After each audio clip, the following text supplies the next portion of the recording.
we're able to go out our back door, literally, and step into a multifaceted research project. I think we're just starting to see the things that can be done here, and it's been really fun.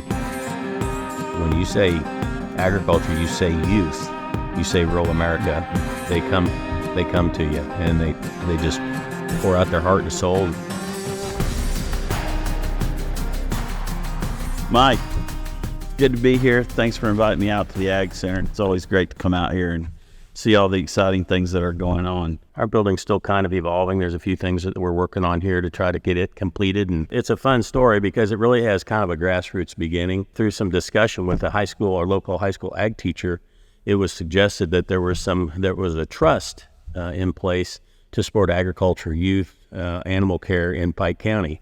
One of our high school ag teachers was out here. We actually remember having the conversation. It was during our livestock evaluation contest.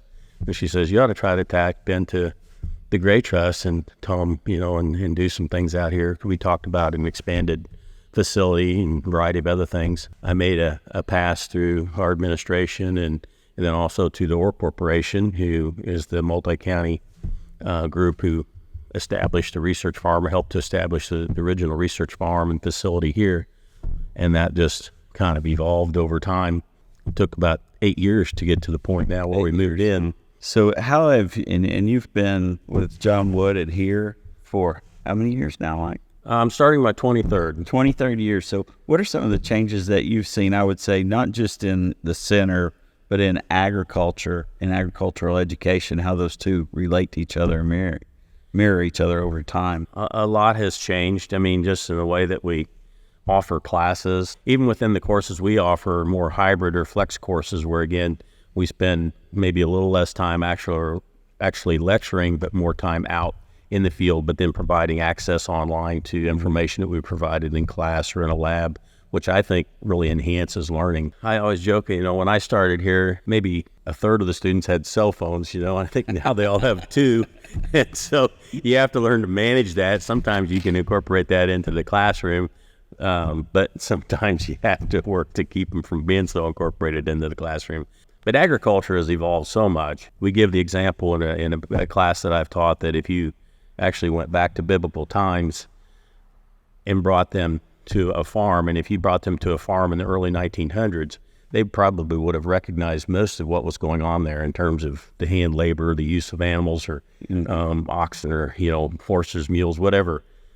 If you brought them to a farm today, they may not understand they're even on the same planet. Today now, and so the question is, do students help students see the technology and how it's going to continue to shape their future, because they think that'll never happen again, but in a lot of ways it is, And, one of the things, and I grew up in rural East Tennessee, and we I don't know if we'd say we farmed or not, but we worked a lot. That's what we did, I think. And we had a cattle farmer that was next door to us. I don't know, had 700-800 acres and a couple hundred head of cattle. And so I was always involved working for him. And the example that I give is I grew up baling hay for him. Most of my summers were spent first cut, second cut, and waiting for those times in between. And we transitioned from square bales to round bales. And that was for Mr. Dawson, that was a huge shift that the technology allowed him. And the whole concept of the upper storage of the barn, right? We had the conveyor belt that would take the hay up, and you prefer to work down at the bottom rather than August in East Tennessee up at the top of the barn stacking hay. But I imagine that's a small change compared to some of the other things that have permeated across the agricultural landscape. Yeah, and again, with the technology we see today and with all the guidance systems in terms of being able to map a field and almost, farm hands-free, they're talking about, riderless tractors here in the fairly near future. It's not out of the question.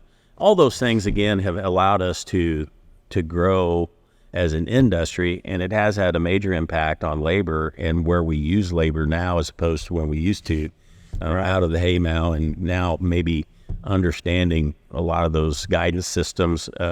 That's where a lot of the employers today, they like young people because along with their cell phones, they've learned to adapt to that. And so you throw them in there and say, well, you got to program this computer to make it do this and that, and they jump on that and adapt to that very quickly. And obviously the challenges in teaching that, right, is you have to know the technology in order to be able to teach it, and the application of the technology in order to be able to teach it. There's a technology out there they called simulators, and there are all kinds of simulators, whether you learn to fly a jet plane or drive the case in the air, truck, or even as our truck driver training program. We with the help of a grant and a pretty significant donation, we're going to have a simulator installed by this fall. But it simulates not only agricultural equipment. Some of the primary ones would be like spray equipment, where you're running a 40 or 60 foot boom sprayer, larger pieces of equipment, whether it's harvesting or planting.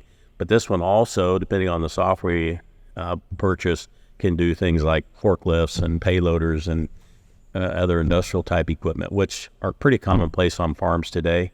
But we're able to do that and train, which is it's a pretty good thing in terms of providing an introduction to the safety and how those things need to be handled and managed differently than some of the stuff I grew up on, and that it's evolved over the years. So what does the new facility allow you to do that maybe you didn't have access to, or the ability in the older facility? To be more up to date in how we're able to provide some of those things, whether it's livestock judging activities or a variety of extension activities, everything from youth fishing tournaments to other training seminars and things. That it's kind of been a cooperative venture again between University of Illinois and John Wood. But you've kind of taken the environment here and adapted it to the best of both worlds, and that you can kind of see the research that's going on, and the students can certainly benefit from that, and then the teachers can benefit from that as a resource of teaching in the classroom from it. Exactly. There's a lot of schools, plots, where they go out and do some things, but they don't have to the depth and to the degree that what we have here. And so we're able to go out our back door, literally, and step into a multifaceted research project where we can look at soil type, planting dates, seed type, and a variety of different things it's pretty hard to duplicate that, as an institution alone, John Wood. So you still farm a little bit, I hear. Yeah, I hate to call myself a farmer. Mostly on the cattle side. More of a cattleman. And I'm not really a rancher either. It's not very fun right now because our mid-June pastures look a little bit like late August. Pretty thin, what I hear. It's really thin. So I'm trying to adapt for that. So, there's two options. You can sell cows or buy expensive hay. That's right. That's always. That's where that financing comes in. You need to kind of put that on paper. Just being in love with them doesn't necessarily make it profitable. Yeah. I enjoy that. It does help keep me grounded, I think, and a lot of the things that we teach here as it relates to animal agriculture, more specifically beef, but we do have a lot of interest in that. I consider myself a small beef producer. I got into it when I returned to farming after, 20-year, 30-year hiatus, I guess you could say, and went directly into kind of beef production on my own. I just like to eat beef. Yeah. Well, it's good to practice what you preach. Right. So not a bad thing. And so I can't say. Mine, cattle operation is kind of a 4-H project that got out of hand, I guess. So cross generations eventually. But talk a little bit about the ag alumni and their support for your program and their involvement in the program, because I think it is fairly unique to see that. Within our industry, there is a fraternal type of atmosphere that, again, they come back. And, sometimes I almost feel guilty because we ask some pretty young people to come back, step into our board. We have a couple of big activities, and it takes all of them. And they got kids and family, but they come back because they do feel they're passionate about this industry. And regardless of whatever maybe role they've taken as a career in agriculture, and sometimes even beyond that, they still come back and they contribute with their time and their efforts to support what we're doing here. And again, sometimes that equates to dollars, but more than that, it's just the support we have, attending John Wood board meetings to just try and stay in tune and show that, there is support here. And it helps for a lot of things. Even internships and job opportunities for students, so they're always there for us. So, Mike, what's something that students may not know about the ag program? The uniqueness of our program in some ways, even compared to some others, our classes are 3 days a week. So for students who want to work or have to commute here, within Tuesday, Wednesday, Thursday, they can get their coursework done. We've adapted our schedule over the years to where, for student athletes who used to have a hard time accessing his, by having our ag classes more in the morning to where they can come out, take part of that. If they need to do gen eds and have time here, fine, we have them. But if they need to do those on campus or at another location, so we're going to expand and grow through a vet tech certificate. Our conservation, and by having extension, and Amy Leffringhouse working extension here, teaching for us, but also doing programming out of this facility. We've got a pond or a lake back here, and so we've already had some activities that have evolved and worked around that. Got another one coming out here next week. We're doing JW Academy out here, and so they're going to be doing some programming in the conservation and in the agricultural area with Bethany Beeler, our staff, and with Amy. I think we're just starting to see the things that can be done here, and it's been really fun. How do you stay updated with everything that's going on in the agricultural community? So we have students out working in all aspects of the ag community. So on the crop service side, animal care side, some finance and business, natural resources. But by supervising and being able to go out and talking to people in the industry, it really does keep you grounded. And they're happy to share that because they know that the students that we have and the students out there on internships, hopefully, are the young people they're going to be hiring back into their businesses and are their future. And so, but by talking to them, again, I guess you just gather information. And so, hey, I know you teach this, but here's what they really need to know. And quite honestly, a lot of those skills I think a lot of our ag students carry, but, just showing up to work and being ethical and being timely, a lot of our students, and again, because of their background in agriculture, also have what I kind of call the dirty hand syndrome. They're used to sticking their hands in the dirt and getting out, getting dirty, and knowing what it takes to grow things and to get things done. And that's something that never gets old with employers, I can assure you. Right, that's true, and that's across all sectors, not just agriculture. Exactly, yeah. And as I've traveled around and been living in Texas the last 8 or 9 years or so, to me, and I think this ties in with agriculture, is one of my passions is food. But one of the things that I actually missed very quickly realized it is the sacred sandwich of the Midwest known as the pork tenderloin. You can fry it, you can grill it, right?